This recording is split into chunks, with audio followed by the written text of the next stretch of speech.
Hallo und herzlich willkommen bei Teigwelt. Heute backen wir eine leckere und sehr einfache Erdbeerrolle. Es ist wahrscheinlich schneller und einfacher, als du denkst. Und jeder kann es. Aber starten wir von vorne.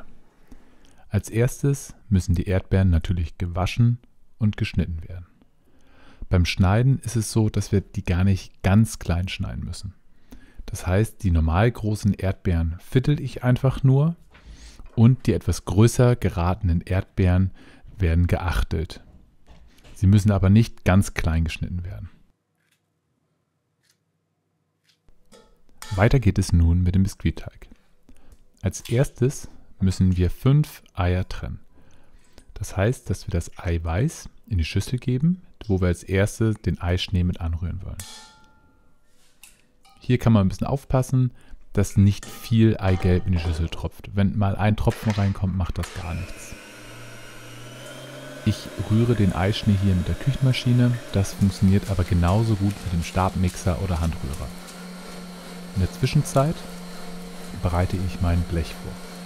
Dazu nehme ich ein Stück Backpapier und klappe die Seiten leicht hoch, damit ich eine gute Begrenzung habe und eine gerade Kante. In der Zwischenzeit ist auch der Eischnee bereits fertig und fest.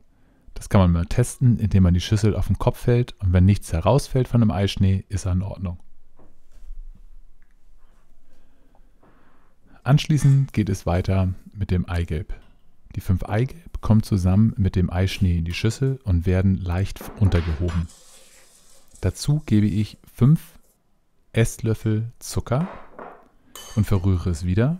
Danach gebe ich löffelweise insgesamt 5 Esslöffel Mehl Typ 405 dazu und hebe es ebenfalls unter.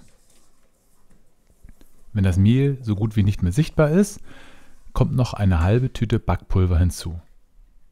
Am Ende darf auch eine Prise Salz nicht fehlen, die wird ebenfalls mit untergehoben. Man kann schön sehen, dass von den vorsichtigen Unterheben der Teig noch eine gewisse Fluffigkeit hat. Der Backofen kann in der Zwischenzeit schon auf 175 Grad Umluft bei Ober-Unterhitze vorgeheizt werden.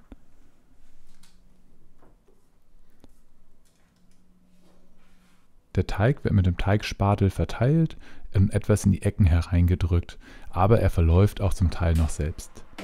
Danach muss der Teig auch schnell in den Backofen. Die Backzeit beträgt ungefähr 10 bis 12 Minuten und kann auf Sicht gebacken werden. Man sollte ihn nicht zu dunkel werden lassen, sondern er soll eine schöne hellbraune Farbe haben. In der Zwischenzeit wird ein Becher Sahne geschlagen. Wenn wir den Teig, den Biskuitboden, aus dem Backofen nehmen, legen wir ein Handtuch oben drauf und drehen das Ganze komplett um, so dass ich nur noch den Biskuitboden mit dem Backpapier auf dem Handtuch habe. Zum Entfernen des Backpapiers klappt man immer erst die Seiten hoch. Das soll man am besten Fall von allen Seiten erstmal machen und vorsichtig zur Mitte ziehen. Dann bleibt so gut wie nichts hängen. Das habe ich hier zu Anfang ganz bisschen falsch gemacht, deswegen habe ich eine kleine Ecke drin, macht aber auch nichts. Danach wird der spätere Rollenteig eingerollt in ein Geschirrhandtuch und zum Kühlen an einen luftigen Ort gelegt. Man kann es durchaus auch draußen hinlegen, sollte aber aufpassen, dass da keine Tiere rangehen können und auf gar keinen Fall sollte der Teig in den Kühlschrank gelegt werden. In die Sahne rühren wir noch die Erdbeeren ein. Je nach Geschmack kann noch eine halbe oder eine Packung Vanillezucker dazugegeben werden und es wird mit den Erdbeeren zusammen untergehoben. Ist der Biskuitboden soweit ausgekühlt, rolle ich ihn wieder aus und verteile die Sahne-Erdbeermasse darauf. Das Ganze wird so verteilt, dass es erstmal in die Mitte gelegt wird und dann nach außen gestrichen werden muss.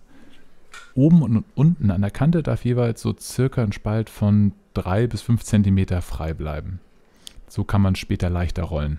An der Seite brauche ich auch nicht ganz so genau zu arbeiten. Das ist eigentlich ähnlich wie beim Sushi aufrollen. Ich schneide lieber am Ende nochmal ein kleines Stück ab, aber dafür fällt später nicht so viel raus, beziehungsweise jetzt, wenn ich das Ganze aufrolle. Hier arbeitet man auch nur mit ein bisschen Druck, einfach ein bisschen Fingerspitzengefühl. Das ist aber auch eigentlich ganz leicht. Anschließend wird die Rolle nur noch mit ein bisschen Puderzucker bestreut und ist dann auch schon fertig. Wir wünschen viel Spaß beim Nachbacken und ein leckeres Schlemm von der Erdbeerrolle. Wenn euch das Video gefallen hat, lasst mir gerne ein Abo da. Ich freue mich auch über jeden Kommentar.